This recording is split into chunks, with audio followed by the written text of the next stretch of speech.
아, 안녕하십니까.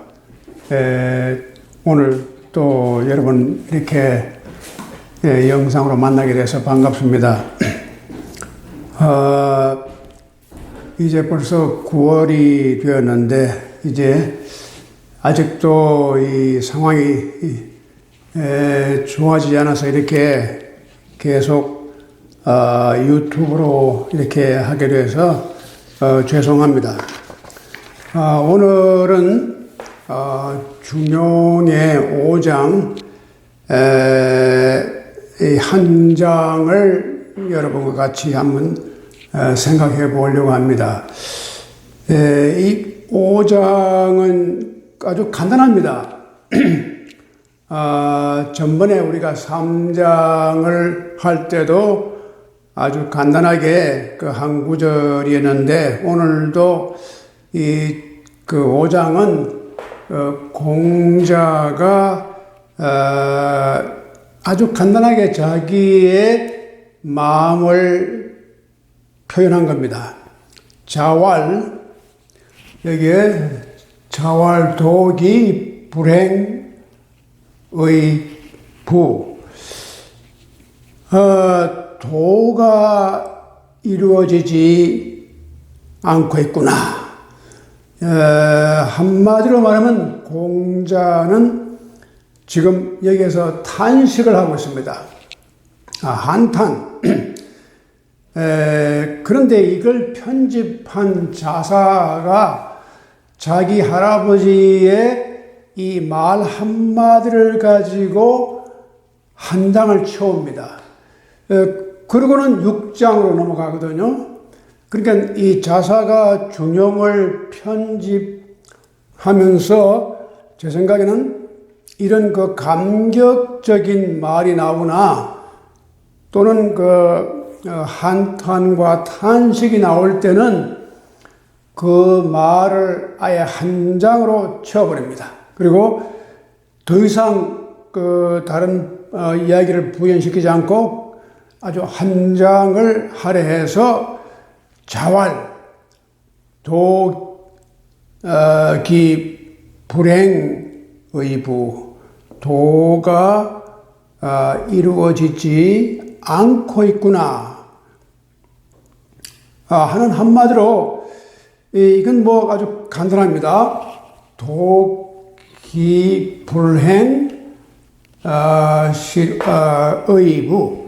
그러니까 도가 행하여지지 않는다 하는 데 대한 탄식을 하는데, 자사의 의도가 무엇인가? 자사는 이러한 자기 할아버지의 한탄을 굉장히 중요하게 생각하고 의미심장하게 받아들이고, 이걸 그냥 넘어가 버리면 간단해요. 자활, 그러니까 공자가 요즘 세상에 도가 이게 행하지 않는다, 그리고 넘어가면 그만했는데, 이 장을 따로 독립시켜가지고 한 장으로다가 딱 이 한마디로 표현했다는 그 사실 자체가 제가 볼 때는 굉장히 의미가 있어요. 그래서 이 장을 주석하는 사람들이 그냥 그걸 넘어가 버립니다. 그냥 이 장은 공자가 그냥 한탄하고 넘어간 거다. 그러나 제가 볼 때는 이 중용을 편집한 자사의 편집 의도는 분명히 이 한탄, 이 자기 할아버지의 탄식을 그대로 자기 할아버지의 실망과 한탄과 탄식을 그대로 한 장으로 표현하고 그대로 넘어갑니다. 이 자체를 우리가 깊이 이해를 해야 합니다. 그래서 우리가 이 한탄이라든가 탄식에 대한 이해를 좀 해야 됩니다. 그 인간이 가장 어떤 한계 상황에 왔을 때에 자기도 모르게 탄식을 합니다.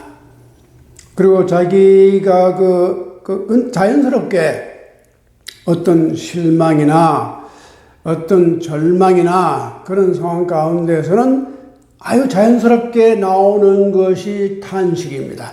그게 뭐 일부러 탄식을 하고 싶어서 하는 게 아니라 자기 실존의 경험에서 인간이 자기의 한계 상황, 어떤 그 자기가 더 이상 어떻게 할 수 없는 그런 인간의 절박한 자기 자신의 어떤 그 한계를 느끼고 또 이 세상이 돌아가는 것에 대해서 너무나 자기가 실망할 때 자기 자신에게 주어진 능력이 이것뿐이구나 하는 그런 한계 상황에서 자신도 모르게 터져나오는 가장 자연스럽고 가장 인간의 본능적인 호소가 탄식입니다. 그래서 우리가 탄식 그 자체를 굉장히 우리가 의미 깊게 생각을 해봐야 됩니다. 요즘 우리가 물론 이 탄식이 자기 개인 무슨 개인이나 가족이나 그런 상황에서 나올 수도 있겠지만 또 한편으로는 어떤 단체나 국가나 사회나 좀 더 넓게 이 세상 전체가 돌아가는 것에 대한 어떤 실망이나 어떤 절망이나 그런 것에 어떤 공동체에 대한 어떤 위기를 당했을 때 자연스럽게 흘러나오는 그런 탄식, 이런 한탄에 관한 것이 지금 자사가 가장 자기 할아버지의 한탄을 이렇게 하면 이렇게 그대로 솔직하게 우리가 그걸 보도록 그렇게 하기 위해서 한 장을 그대로 하고 그냥 이 한 구절로 한 장을 쳐옵니다. 그런데 우리가 보면은 사실 공자가 이렇게 논어를 우리가 배웠지만 논어 가운데서도 이런 한탄을 종종 합니다. 근데 그 중에 한 부분이 공자가 자기가 가장 사랑하는 제자 안회가 죽었을 때 또 이런 식의 하늘이 나를 버리십니까? 그 안회가 죽었을 때 굉장히 처절한 그런 탄식을 합니다. 그래서 공자가 우리가 가지고 있는 그 논어를 보면 공자가 이런 표현을 할 때마다 공자는 굉장히 자기 가슴 속에서 우러나오는 어떤 본능적인 하나의 반응입니다. 이 자기에게 주어진 어떤 상황 가운데서 가장 처절한 본능적인 반응을 할 때 이렇게 한 구절, 두 구절로 그렇게 표현합니다. 일반적으로 볼 때 공자는 말을 길게 하지 않았어요. 논어 자체를 다 봐도 그저 한 줄, 두 줄이지 그렇게 길게 뭐 설명하거나 논쟁을 하거나 그런 설명이 필요 없습니다. 공자의 말은 항상 아주 간단합니다. 그래서 하나의 한 구절, 아주 명구로서 이루어지는데 이 탄식도 이런 탄식이 특히 맹자나 순자에는 별로 안 나옵니다. 그런데 유독이 공자는 아주 그대로 자기 느끼는 감정을 딱 이렇게 한마디로 자기 가슴 속에 우러나오는 말을 합니다. 도가 이루어지지 않는다. 이것이 왜 그렇게 자기를 실망을 시켰을까? 이런 것을 우리가 한번 생각해 보는 것이 좋겠습니다. 그런데 일단 이 탄식이라는 게 무언가 인간이 할 수 있는 가장 말씀드렸죠. 본능적이고 아주 절실한 실존에서 우러나오는 외침. 이것이 탄식입니다. 제가 볼 때는. 탄식은 일종의 본능적인 인간의 외침입니다. 그래서 무슨 동물이나 뭐 이런 다른 식물이 그렇게 하지는 못하지만 인간은 탄식을 할 줄 알아요. 자기 실존에서 우러나오는 가장 철저하고 처절한 본능적인 절규와 탄식입니다. 그래서 우리가 이 탄식을 굉장히 중요하게 생각해야 돼요. 그냥 지나가는 소리를 그냥 이렇게 흘러버리지 말고 탄식이 얼마나 처절한지 그 절규를 우리가 정말 들을 때에 우리 마음이 움직여져야 됩니다. 우리도 똑같이 그런 상황을 당하면 우리가 그런 탄식을 합니다. 그런데 이 탄식이나 이 한탄 같은 이런 표현은 가장 시적입니다. 그래서 어느 문화나 종교를 막론하고도 우리가 이런 식의 가장 인간의 실존적인 한탄, 탄식을 많이 볼 수 있습니다. 이것이 인간이 가장 자연스럽게 본능적으로 표현하는 시입니다. 바로 시입니다. 최초의 시는 탄식이었습니다. 인간이 어떤 감격에서 우러나오는 어떤 환희의 목소리나 이런 절망에서 터져나오는 어떤 탄식이나 이것이 인간이 처음으로 외치고 쓰는 시입니다. 이렇게 뭐 요즘은 이렇게 시를 이렇게 뭐 여러 가지 뭐 말을 갖다가 아름답게 저렇게 표현해가지고 쓰지만 가장 원초적인 시는 탄식입니다. 감격하고 절망하고 인간의 한계선에서 도달했을 때 어쩔 수 없이 자기도 모르게 토해내는 그 절규가 탄식인데 이것이 바로 시의 출발입니다. 그래서 우리가 보면 그 구약 성서에 우리 성경 가운데 구약에 보면 시편이라는 책이 있습니다. 150편인데 시가 150개가 들어있는 그 책인데 이 시편이 굉장히 중요한 구약의 한 부분인데 우리 기독교인들은 이걸 뭐 구약이라는 말을 쓰지만 원래 이것은 히브리 경전입니다. 유대인들이 쓰고 있던 그 경전 가운데 한 부분이 이제 시편인데 이 시편을 훨씬 후에 기독교인들이 구약 그러니까 이 히브리 경전을 기독교의 경전으로나 이렇게 어답트를 하면서 시편을 포함한 구약 성서를 다 기독교의 캐넌 정경으로 인정한 것입니다. 그런데 그 시편 가운데는 정말 우리가 그 시편을 읽으면 굉장히 감동적인 게 많이 있습니다. 근데 제가 뭐 시편 전공가가 아니니까 그 깊이 들어갈 건 없지만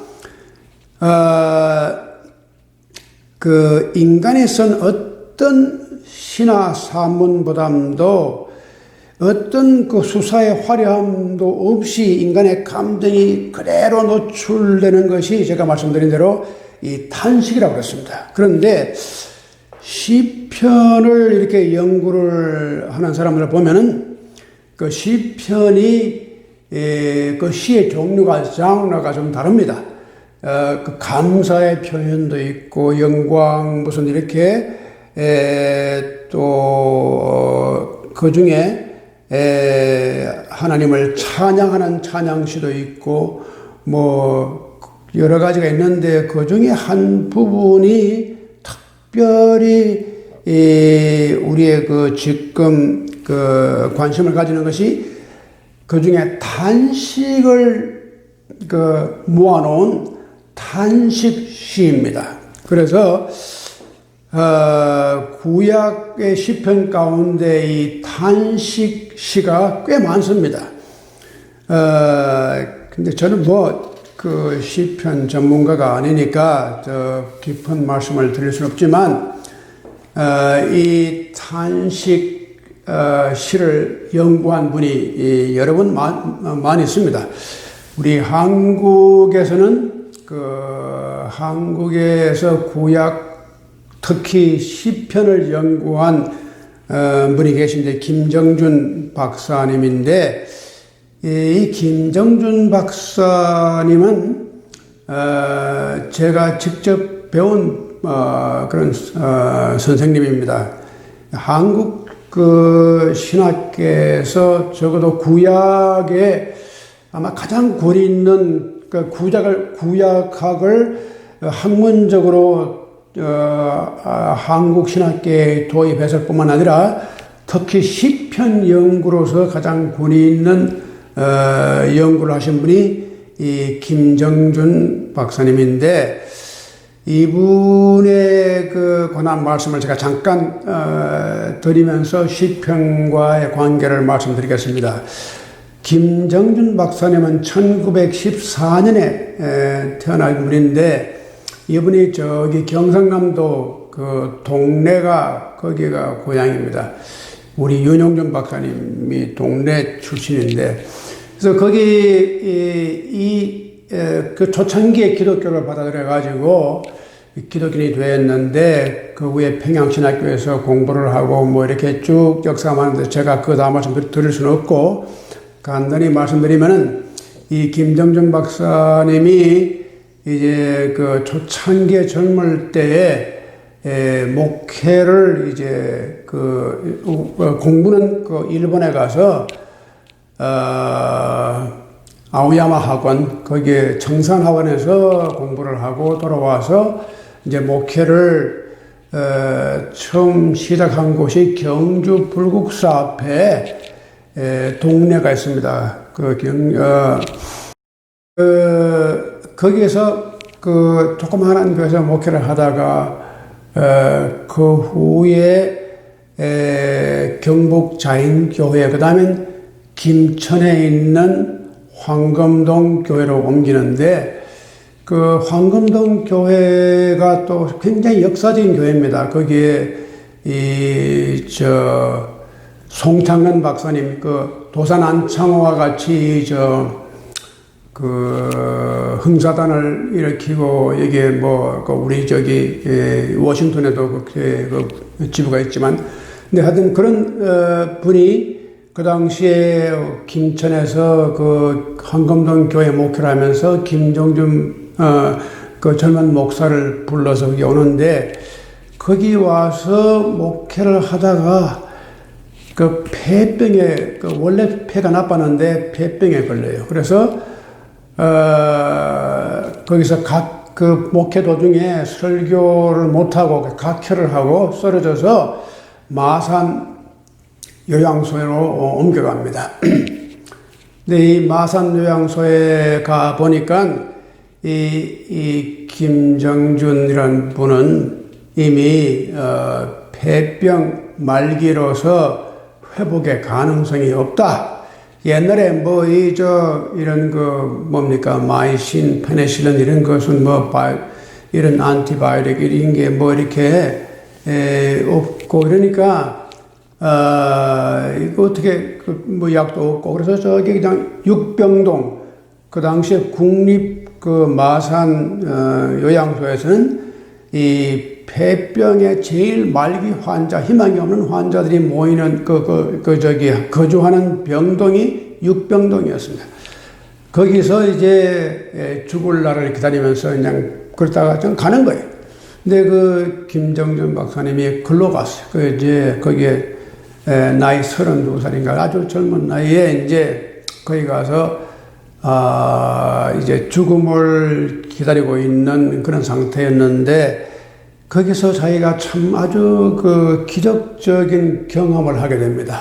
그래서 자기가 거기 가 있으니까 이제는 희망이 없잖아요. 그냥 누워서 이렇게 창가로 하늘만 바라보고 나비가 찾아오는 걸 보고 이렇게, 그분이 김정준 박사가 나중에 시를 많이 쓰는데, 그분도 근데 그분이 이제 한 가지 중요한 사실은 그때 있으면 자기 옆에 있는 환자가 자기보다 더 정말 훨씬 더 같은 폐병 환자지만 상황이 아주 좋지 않았어요. 그래서 그분은 정말 이렇게 움직일 수도 없고, 그러니까 그 김정준 박사님이 그분을 위해서 이제 소변도 가려주고 대변도 가려주고, 이렇게 자기는 그래도 몸을 쓸 수 있으니까, 이왕 뭐 자기는 죽을 몸이니까 이거를 내가 그래도 이 환자한테 조금이라도 내가 도움이 되고 죽는 게 좋겠다.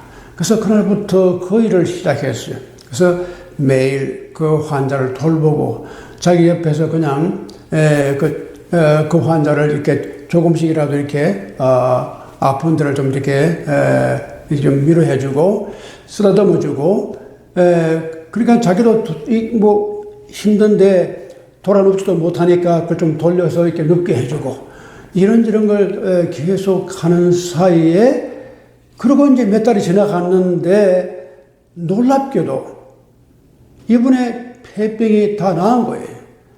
그러니까 아무리 생각해도 이상해서 이게 도대체 이런 일이 있을 수 있는가. 그래서 이제 그 의사가 이렇게 다 검사하더니 이제 당신 폐병이 다 나은 겁니다. 그래서 거기서 퇴원합니다. 근데 거기서 이제 김정준 목사님은 자기가 그 병동에 있으면서 자기가 밖을 못 나갔어요. 그리고 그 교회가 있어도 교회를 못 나갔어요. 왜냐하면 그 교회를 가서 찬송을 부르고 이렇게 하는 것이 다 위험하니까. 그리고 노래를 부르는 것도 폐에 좋지 않으니까 그걸 부르지 말라고 그랬어요. 그런 상황에서 자기가 찬송을 부르고 싶어서 찬송을 못 불렀어요. 그런데 자기 병동에서는 자기 혼자 불렀어요, 그냥.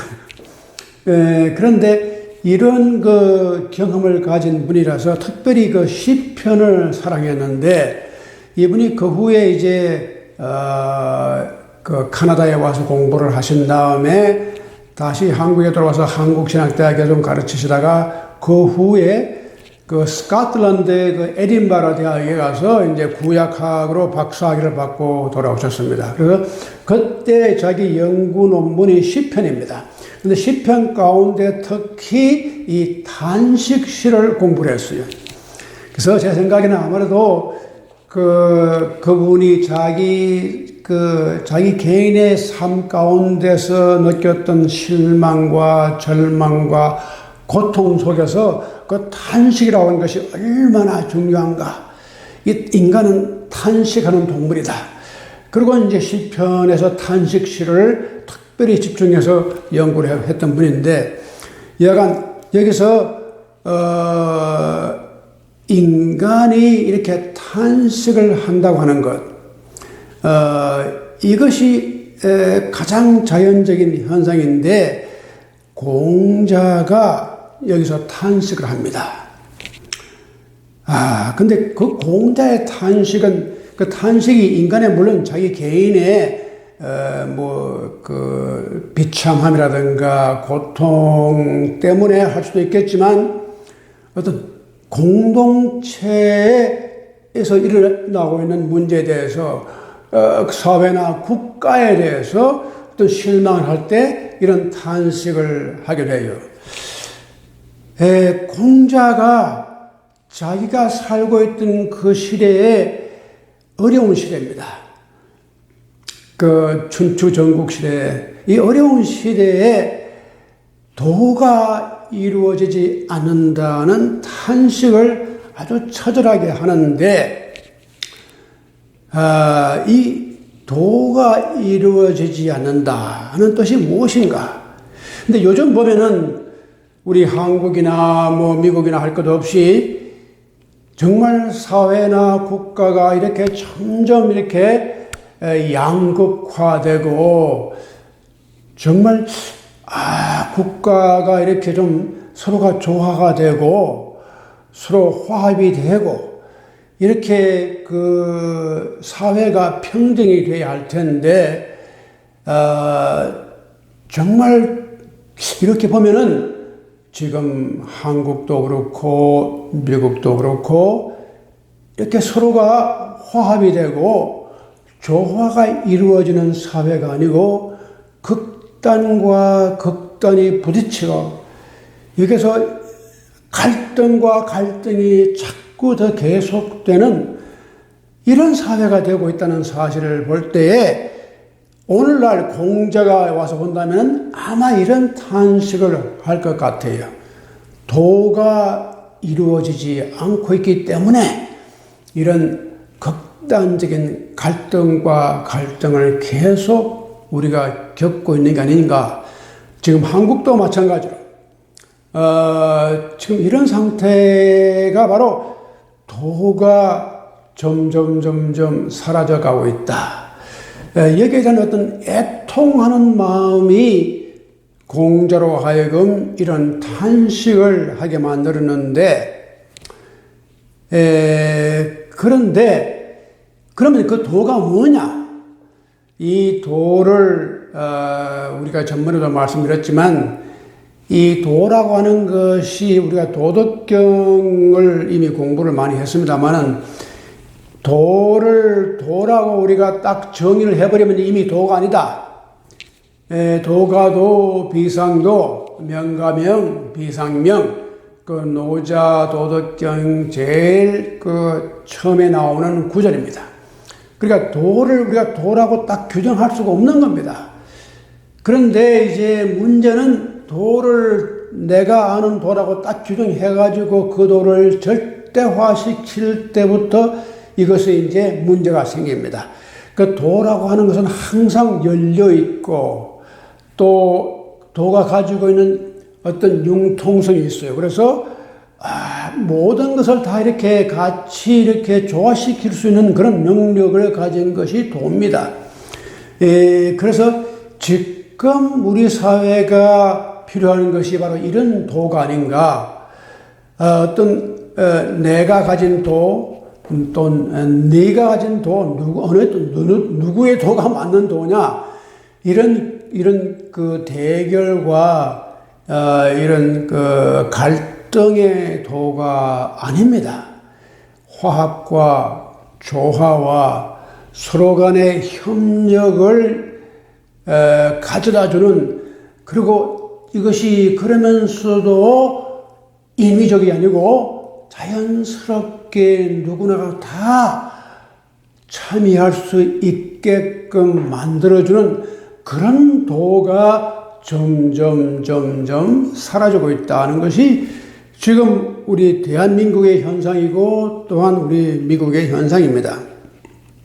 그런데 이 길이라고 하는 것은 전번에 이 도가 바로 길인데, 이 길이라고 하는 게 절대로 내가 만드는 길이 아닙니다.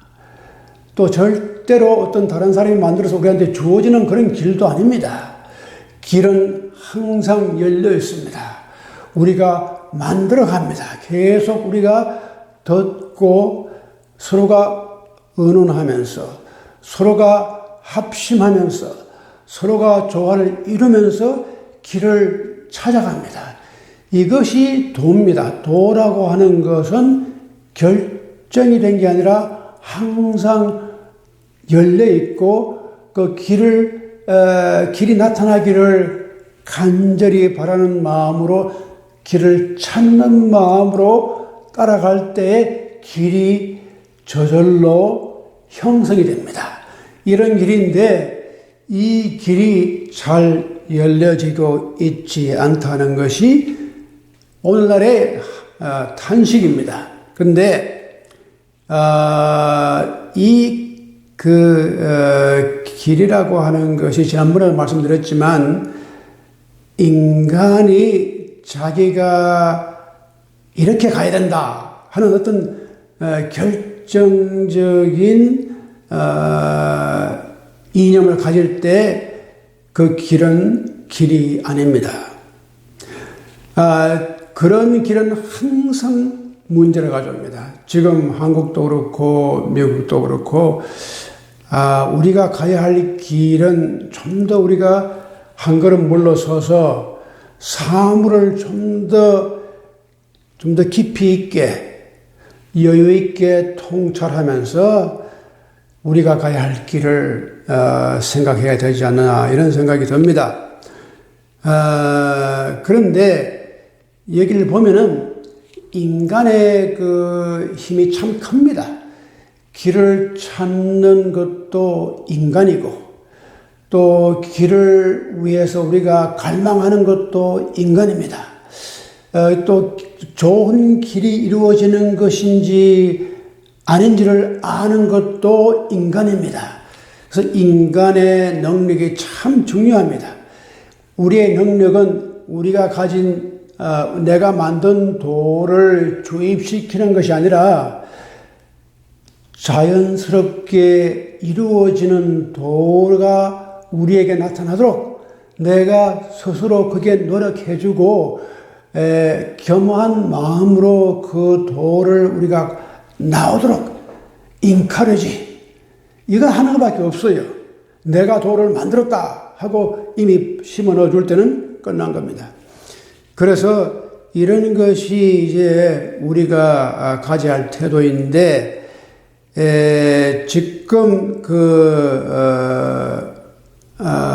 이런 도가 사라지고 있다는 것이 또 한 가지 이제 우리한테 중요한 문제로 등장되는 것이 있는데, 그게 뭐냐면 이제까지 우리가 그 철저하게 믿었던 도가 무너진다고 하는 그런 어떤 경험도 우리가 때로는 합니다.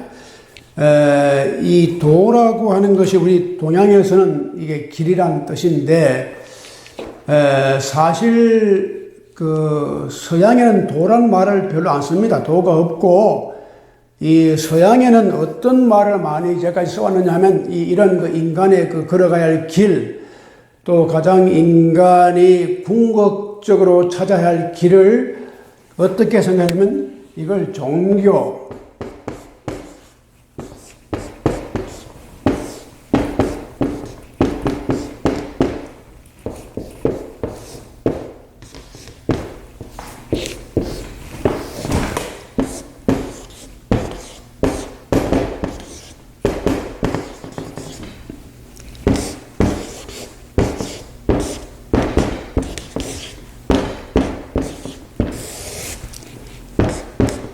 이 종교라는 말이 원래 동양에는 없었어요. 우리 동아시아에 이 종교라는 말이 등장한 것은 19세기입니다.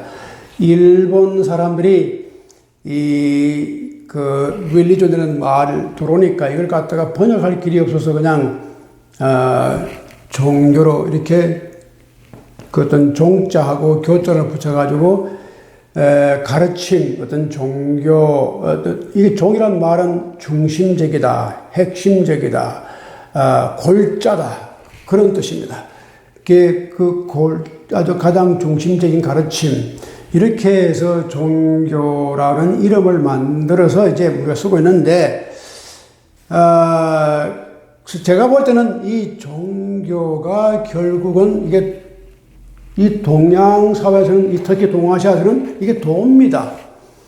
그래서 우리 옛날엔 도란 말을 많이 썼거든요. 법 위에 도가 있다. 그리고 이제 법사가 있고 도사가 있고, 이렇게 도가 사실은 법보다는 법은 굉장히 인위적으로 이렇게 만드는 거지만, 그 도는 법을 더 초월해서 어떤 그 자연의 흐름이라든가 인간의 본성이라든가 이렇게 흘러가는 걸 다 종합해서 이루어진 어떤 도가 있어요. 그 경지에 올라간 사람이 도사, 이런 말을 또 쓰는데, 그래서 이 공자나 노자나 다 도라거든요. 종교라는 그런 말이 없어요.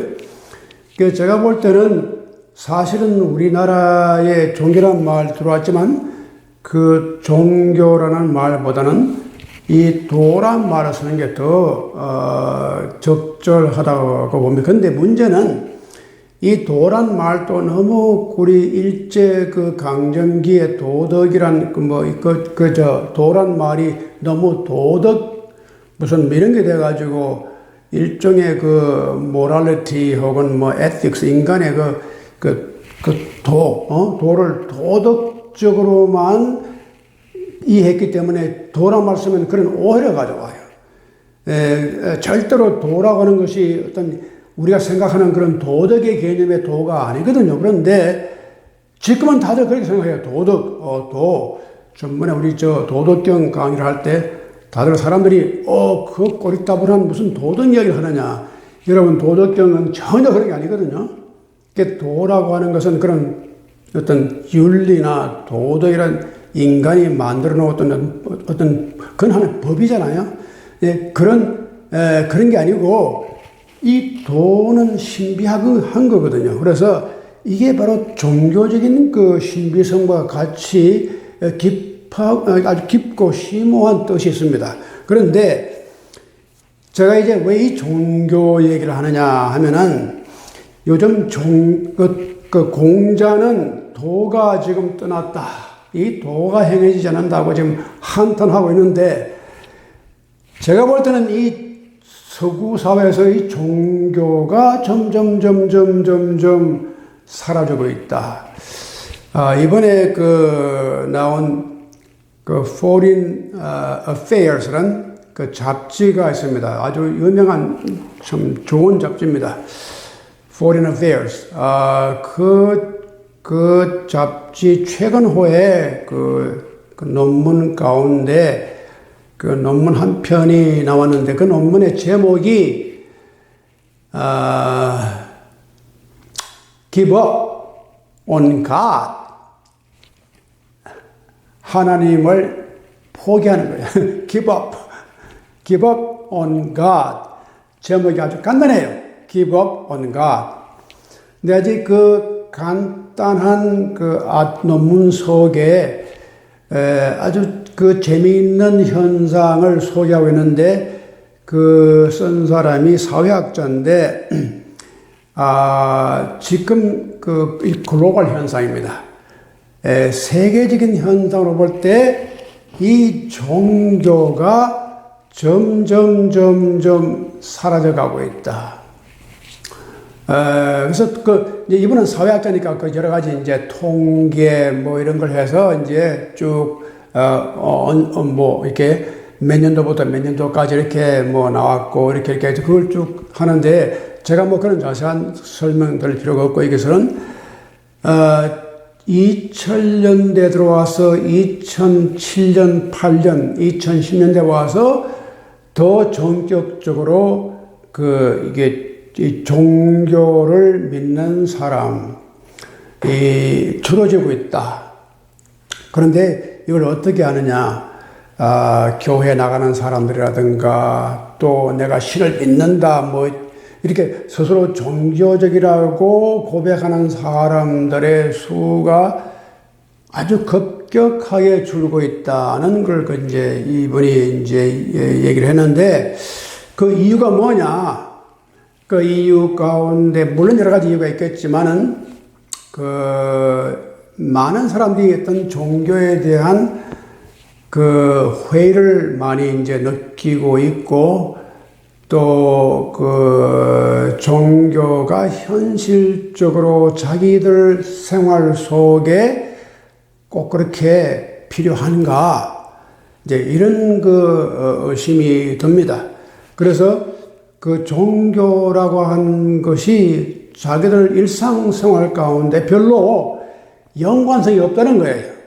예를 들어서 내가 밥 먹고 살고 내가 사회생활하고 이렇게 사는데 종교가 특별히 내 생활에 특별한 역할을 하지 못하고 있다는 겁니다. 그러니까 종교라고 하는 것이 실제적으로 그렇게 우리 생활 속의 연관성을 잃어버린다. 그런데 이제 그런 현상을 우리가 이제 세속화, 지금 서구에서는 아주 급격하게 세속화가 되고 있다. 그러니까 이 종교가 그 세속화의 이렇게 그 물결에 의해 가지고 점점 그 위력을 지금 상실해 나가고 있다. 자, 이런 것이 참 우리가 주의해야 할 만한 그런 연구인데, 자, 그렇다면은 앞으로 종교가 없어질 것인가? 그건 우리가 장담할 수 없는 거죠. 없지만 적어도 지금 우리가 알고 있는 이런 형태의 종교는 지금 우리 세속 생활을 하는 현대인들에게 연관성이 없다고 하는 사실만큼은 분명해요. 그러니까 이 한 가지는 우리가 인정해야 할 사실입니다. 앞으로 종교가 계속 있을 것이냐 없을 것이냐 그건 딴 문제예요. 그러나 적어도 지금 우리가 가지고 생각하고 믿고 있는 이런 종교는 점점 우리의 생활과는 멀어지고 있다. 그러니까 교회에 나가는 사람이나 신을 내가 믿는다고 이렇게 고백하는 사람 수가 점점 현격하게 줄어지고 있는 사실입니다. 자, 이걸 볼 때 어떻게 보면은 2500년 전에 공자가 이 도가 점점 멀어져가 행해지지 않고 있구나 하고 한탄하는 것과, 또 한편으로 볼 때는 지금 미국이나 한국이나 세계적으로 볼 때 종교가 위력을 잃고 있는 상태고, 또 그와 동시에 이 세계가 그렇다고 점점 좋은 무슨 화합이 되고 융합이 되고 조화스럽고 인간과 자연과 또 모든 사회가 어떤 공동체로서 잘 나가는 사회가 되느냐 하면 그건 아닙니다. 오히려 그 반대로 여러 가지 지금 우리가 보고 있는 현상은 어려운 상태인데, 여기에 종교가 점점 사라져가고 있다. 우리가 이 현상을 볼 때 어떻게 보면은 공자가 탄식했던 그러한 의미의 도가 사라지는 것과 지금 우리가 보는 이 종교적인 이런 믿음이 점점 사라지는 것과 어떤 면에는 거기에 연관성이 있지 않은가 저는 그렇게 봅니다. 왜냐? 오늘날 우리 종교가 너무나 그 생명을 잃어버렸거든요. 현실성을 잃어버렸어요. 그러니까 쉽게 말하면 종교가 이것이 종교라고 하는 어떤 자기 정의라든가 어떤 기존의 어떤 교리나 이런 걸 갖다 주입을 시켜가지고 이렇게 교세를 확장하고 어떤 정치적인 기반으로다가 쓰려고 그러고 이렇게 타고 나갈 때는 이 종교가 생명을 잃어버려요. 그러니까 점점 종교가 사라지는 거예요. 그래서 제가 볼 때는 이런 한탄이 나옵니다.